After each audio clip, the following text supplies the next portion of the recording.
Je suis à la fois satisfait de parler en troisième position parce que les deux premières interventions, ñaar ñi njëkk a wax que man, à savoir Babou et Cheikh Bara, ils ont techniquement bien disséqué le sujet. On a présenté la question sous toutes ses formes. Après, question technique, là, j'y reviendrai tout à l'heure. Et j'avais, en venant, je ne voulais pas parler après Dame. Parce que vous connaissez très bien Dame Mbodj. Mon bu waxee du ma mën a wax. Donc loolu laa doon ñaan di ñëw di kii. Et yàlla defal na ma ko. Alors, man je voudrais par rapport à cette sortie de ce qu'il est considéré, ce qu'on appelle les avocats du président Macky Sall, d'abord ma def benn constat de façon préliminaire. Mooy dëkk bi léegi am na yoon. Li tax ñuy wax ni dëkk bi am na yoon mooy ñun de nekk nañ fi pendant 12 ans. Tous les textes ont été violés. Tout à l'heure, lui, il a parlé de la violation d'un certain nombre de textes et de décrets d'application. Mais sous Macky Sall, les gens n'avaient aucun droit. Moom tey, il envoie des avocats. Envoyer des avocats, c'est quoi? C'est que da nga bëgg ñu respecter say ak say yelleef. Mais Macky Sall, des centaines de Sénégalais, dont moi, Dambo, ñun ñi ñëpp, ils ne respectaient pas nos droits. Donc, ne serait-ce que loolu bu ñu ko fàtte. Nañu noté ni moom rien que le fait qu'on lui permette d'envoyer des avocats dans ce pays, après tout ce qu'il a fait, mu dem taxaw envoyer ay avocats ñu ñëw ne dañ koy défendre, loolu il faut le célébrer parce que c'est un ancien dictateur, un ancien fossoyeur de la démocratie et des droits, moo ñëw taxaw ne respecter leen samay droits. Qu'à cela ne tienne, ñun duñ ko topp ci loolu, les gens vont certainement respecter ces droits. Mais il faut le noter, Macky Sall, sous son magistère, le droit avait disparu. Le droit, c'était au gré de son humeur. Ku mu mere wala ku mu yaakaar ni yaa ngi menacer ses intérêts mënoo fexe ba doo dugg kaso. boo tëddee sa néeg tëju fa sax dañ la fekk jàpp la créer la un motif. Ça, c'était ce que je voulais dire de façon donc préliminaire. Alors, dinaa prononcer wu sur ñaari affaire mooy sa stratégie de défense nga xam ni moom moo ñuy mener vers ce que j'appelle la réponse proactive, la réponse politique proactive. Parce que bu ñu desee uniquement sur la question ñu apprécier ko techniquement, on ne va pas traiter la question politiquement. Or, c'est une question éminemment politique, mais avec un soubassement technique. Loolu daf may permettre bu ma wàccee au niveau de la stratégie de défense de Macky Sall, il faut d'abord noter que mais il y a une anticipation incroyable. On prend avocat boo ko jëlee da nga koy jël parce que dañ laa topp ci yoon. Loolu la avocat di jëriñ. Aujourd'hui, quelles sont les poursuites par rapport auxquelles Macky Sall lan lañ ko toppee ba mu jël ay avocat lan lañ ko toppee, c'est-à-dire que nañ ñu wax quelle est la juridiction aujourd'hui qui poursuit Macky Sall? Il n'y a aucune juridiction. Donc loolu yëpp c'est une stratégie. Dafay manipuler les gens. Macky Sall, c'est un manipulateur né. D'ailleurs, tur bi sax ça fait référence à une certaine forme de maquillage de la vie. Donc moom ci maquillage la ne ci lu ne njuuj njaaj. Alors, on ne t'a pas poursuivi nga dem woo ay avocat. Il va appeler maître Pierre-Olivier Sur. Bon, je ne sais pas si c'est le El Hadj Diouf français.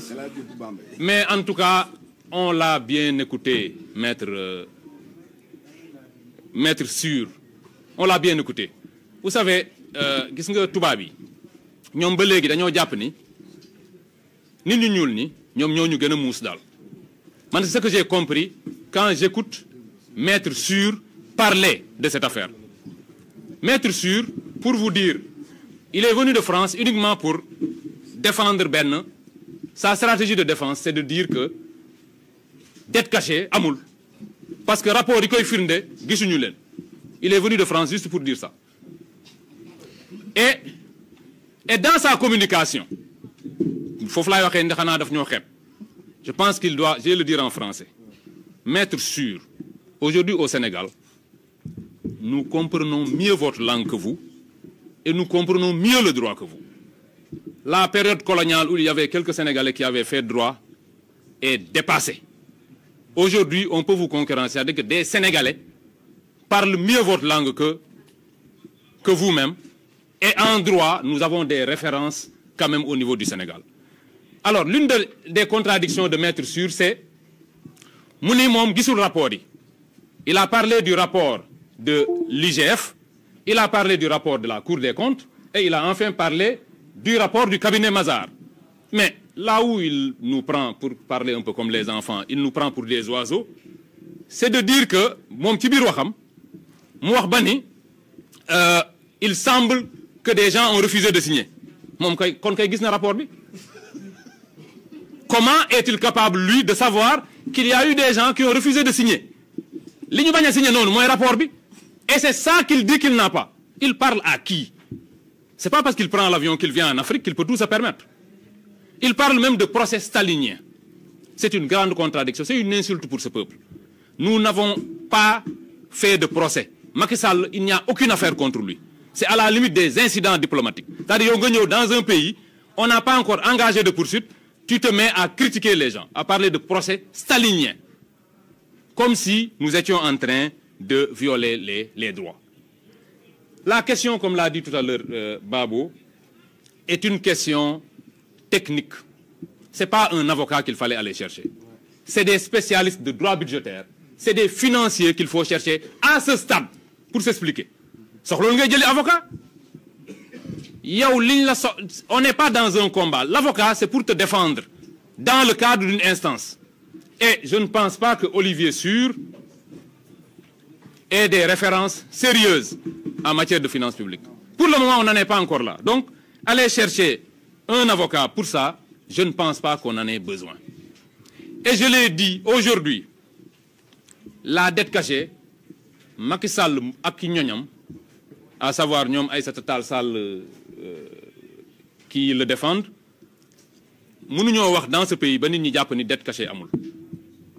Dama bëgg retourner affaire bi nenen. Une dette moy lan moy lo lepp.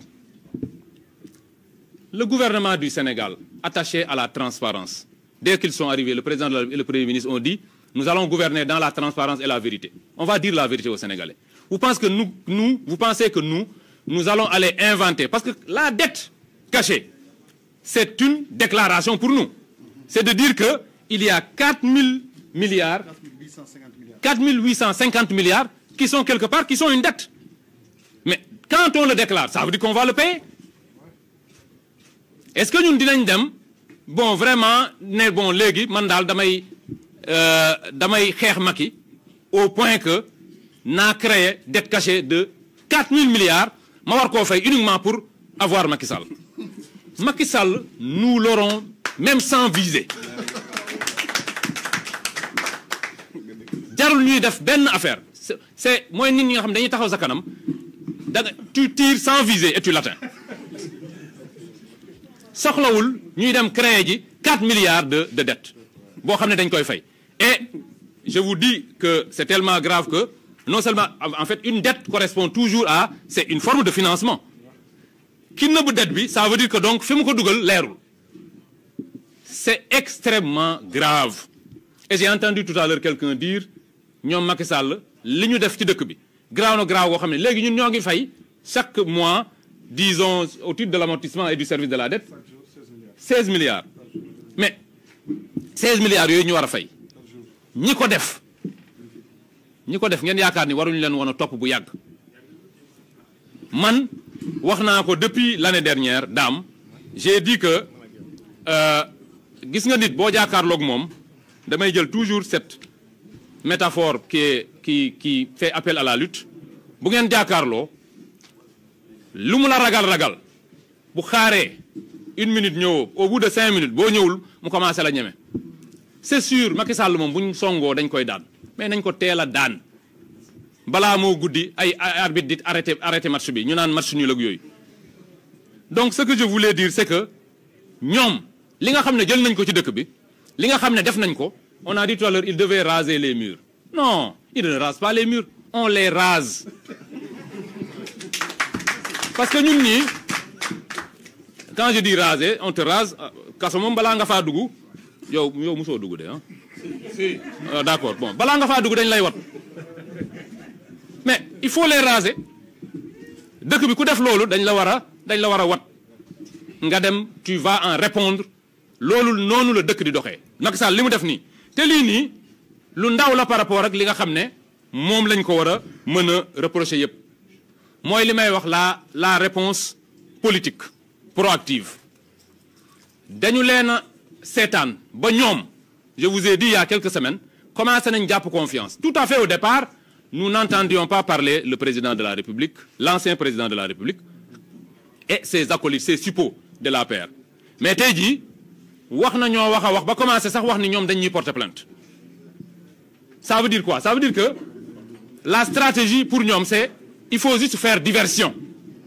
gars yi ñu ngi ñëw ci man mais pour gëmloo ni man defuma dara man naa leen njëkk a song naa leen attaquer et c'est en cela que je considère que il faudrait que la reddition des comptes soit complète te ki gën a nekk cible ki nga xam ne moo fi gën a def loo xam ne war nañ koo mën a topp c'est Macky Sall. Macky Sall a mis en place un système global de prévarication de tricherie tout était faux sous Macky Sall tout était faux li vrai woon li nekkoon dëgg mooy lui il s'appelait Macky Sall et les noms de ses ministres en dehors de ça loo dugg rek ay naxa nga ca parce que la manipulation suprême dans un état waa FMI sax mënuñu koo gëm les gens ne savent pas que il était possible pour un état en 2020 et quelques de pouvoir par des micmacs budgétaires parvenir à cacher à soustraire une dette de la lisibilité ils ont été très très forts li ñu def kenn mësu koo def moo tax ñu nit ñu war a def loo xam ne kenn mësu koo def mooy tous ceux qui de près ou de loin ont eu quelque chose à voir avec cette dette là nga xam ne dañoo engagé inutilement le peuple sénégalais violant toutes les règles s'immisçant dans les compétences de l'Assemblée nationale